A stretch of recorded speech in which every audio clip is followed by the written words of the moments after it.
Bonjour et bienvenue dans cette nouvelle vidéo consacrée aux épreuves de dictée du concours CREM. Aujourd'hui, je vais vous proposer 5 dictées issues des sessions précédentes afin de vous entraîner efficacement et de vous familiariser avec le type de texte que vous pourriez rencontrer le jour du concours. Alors, installez-vous confortablement, préparez vos stylos et cahiers et suivez attentivement chaque dictée. Cet exercice vous aidera à améliorer non seulement votre orthographe, mais aussi votre concentration et votre rapidité. Bonne préparation et bon courage à toutes et à tous. Dictée. La chasse aux libellules. Je connais toutes les libellules qui entrent les après-midi ensoleillés de l'habitation. Les grosses rouges comme des groseilles ou marron clair avec de belles ailes transparentes et droites, bien faites pour être pincées délicatement entre deux doigts. Les plus petites brunes aux ailes courtes, jaunâtres ou traversées d'une raie noire nerveuse, celle-là, sensible à l'approche de nos mains farouches. Enfin, plus aristocratique, plus rare, les aigus si ténus et légères qu'on distingue à peine la petite boule d'or, fin qui en forme la tête et la gaze pervenche qui soutient leur vol. Nous savons que les grosses sont faciles à saisir et qu'il suffit de les laisser se poser et d'attendre qu'elles aient faiblement rabattu leurs ailes.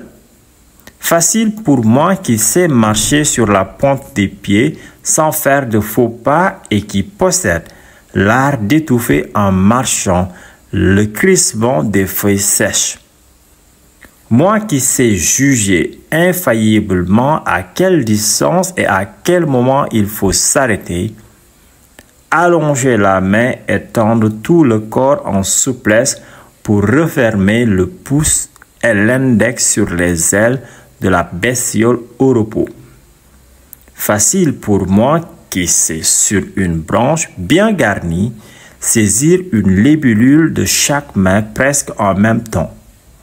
Quoi qu'il en soit, celles-là sont les premières que les novices réussissent à tenir. Tant qu'il faut en doiter une belle expérience pour les ailes courtes, qui, nerveuse, méfiante, reste toujours relevée, à s'envoler au moindre bruissement à l'approche la plus cautelouse. On réussit quand même parfois. Joseph Rucaznègre. Dictée, une tentative de suicide. Le souvenir des souffrances éprouvées et des rêves avortés me plongea aussitôt dans un découragement sans nom. Les rues de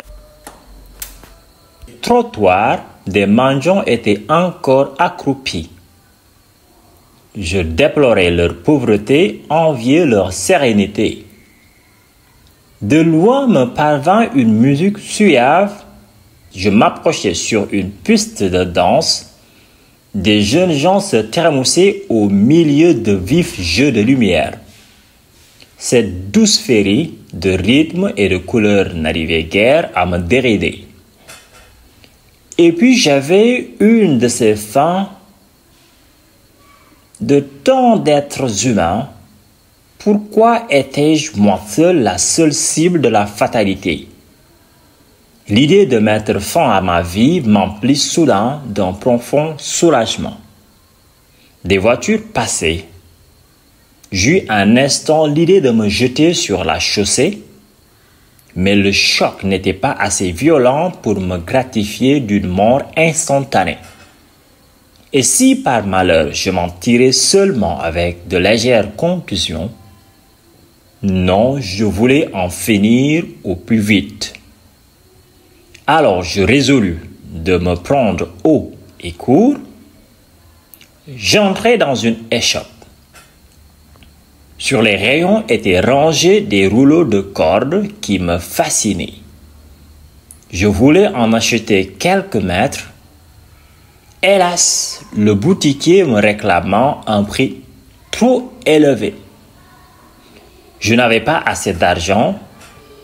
J'eus beau l'attirer et le conjurer, il refusa de me consentir un rabais. Je sortis tristement, contraint de renoncer à mon suicide. Omar Sankaré, la nuit et le jour. Dictée la nuit du Coran. La maison était silencieuse. Le chevalier étendu sur une chaise longue dans la véranda méditait. Les femmes groupées autour de la mère de famille causaient à voix basse.